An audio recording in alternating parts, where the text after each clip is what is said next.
현재 아시아 축구 1위 팀이 월드컵 본선 진출권을 공식 획득한 한국팀으로 확정됐다. 한국은 2차 예선에서 인상적인 성적을 거두며 상대팀을 제치고 순위 선두에 올랐고 이제 3차 본선 결과를 기다리고 있다. 당초 최종 예선 조 추첨은 27일 말레이시아에서 진행될 예정이었으나 갑작스럽게 변경됐다. 대회 일주일 전 피파는 추첨 장소를 대한민국의 수도인 서울로 옮기기로 결정했습니다. 이번 결정은 성적 확대 문제로 인해 잉글랜드 대표팀이 출전 정지를 당하고 말레이시아에서 열린 원래 추첨이 취소된 이후에 나온 것입니다. 이 변경은 특히 도쿄나 베이징이 더 적합한 위치일 수 있다고 주장하는 일본 팬들 사이에서 많은 논란을 불러일으켰습니다. 그러나 축구 인프라가 발달하고 손흥민, 이강인, 김민재 등 스타들의 명성이 높은 한국이 피파의 대체 장소로 선정됐다. 다른 나라와의 논란은 여전히 존재하지만 아시아 축구의 예루살렘이라는 의상을 지닌 한국은 현재 이 중요한 행사를 개최하기에 이상적인 선택입니다.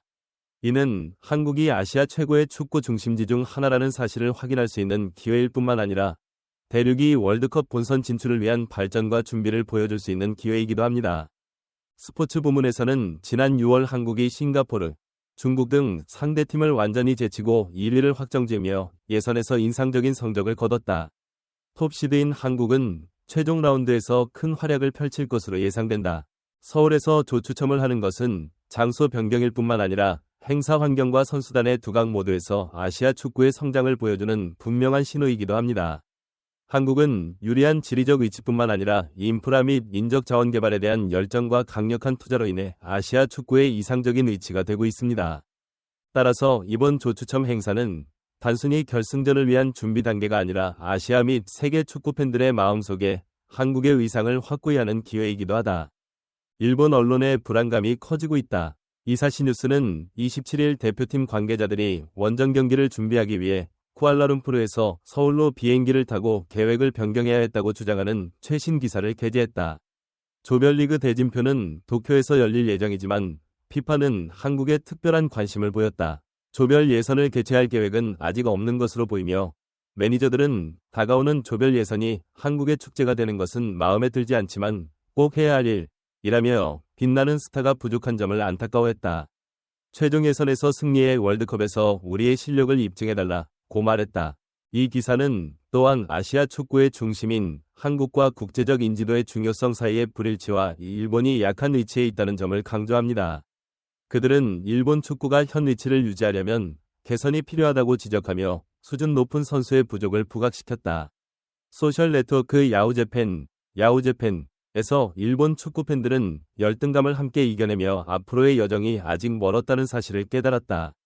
한국은 국제 무대에서 더 높은 평가를 받고 있으며 팬들은 자국팀이 월드컵에서 한국을 꺾는 모습을 보고 자신을 재확인하고 싶어 합니다.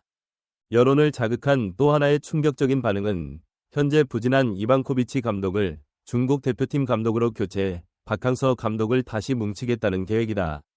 이 팀은 최근 열린 아시아 월드컵 예선 최종전에서 한국을 상대로 완패를 당했다. 이방코비치 감독은 태국, 싱가포르와의 경기에서 많은 어려움을 겪으며 두각을 나타내지 못했다.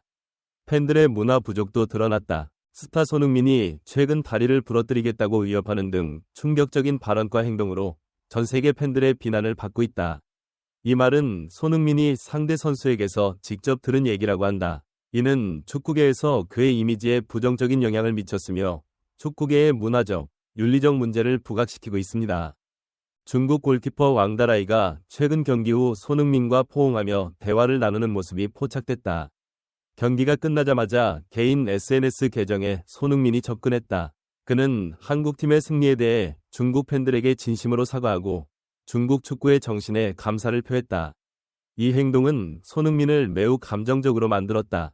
최근 CCTVNA 긴급 뉴스 보도에 따르면 박항서 한국 감독이 중국 축구의 판도를 바꾸기 위해 중국으로 이적할 수도 있다고 한다. 박항서 감독의 제안에는 연봉 45억 원과 중국 국가대표 자리가 포함됐다. 다만 그는 지난 2월 부임한 지 4개월도 채 안 된 이방코비치 현 감독에게 박항서 감독이 중국행에 동의하면 계속 일해달라고 요청했다. 최근 정보에 따르면 박항서 감독이 이 제안을 받아들인다면 이방코비치가 교체될 수도 있다. 상하이 스포츠의 한 매체는 이방코비치 감독이 박항서 감독의 복귀 가능성에 대해 다소 혼란스러워하는 것 같다고 전했다. 이러한 혼란은 이방코비치가 동아시아 문화에 잘 적응하지 못하여 그의 작업 성과가 기대에 미치지 못하는 데서 비롯됩니다. 이방코비치는 해지 조항까지 포함된 4년 계약에서 파격적인 계약 조건을 누릴 것으로 알려졌으며, 이러한 구체적인 내용은 중국이 2차전에서 태국과 무승부를 기록한 뒤 이방코비치의 사임이 확정되었음을 다시 한번 시사한다. 우승을 노렸으나 아슬아슬하게 토너먼트 최종 라운드 진출을 놓쳤습니다. 그들은 재빨리 그를 대신할 박항서 감독을 찾았고 중국 축구팬들과 중국 축구협회의 지지를 보였다. 이방코비치에 대해 중국 축구팬들은 중국 축구협회의 결정을 환영하고 박항서 감독을 새 감독으로 환영했다. 베트남을 완전히 능가한 한국 사장의 이번 선택은 최선의 선택인 것으로 보인다. 어쩔 수 없이 한국인 감독을 영입한 이반 포비는 이번 대회 내내 최악의 감독이었다. 강력한 전략은 중국 축구의 많은 불행을 완화할 수 있습니다. 박항서의 활약을 기대하고 있는 것 같다. 만약 당신이 박항서 감독의 입장이라면 어떤 결론을 내리겠는가? 댓글 섹션에서 여러분의 생각을 공유해주세요.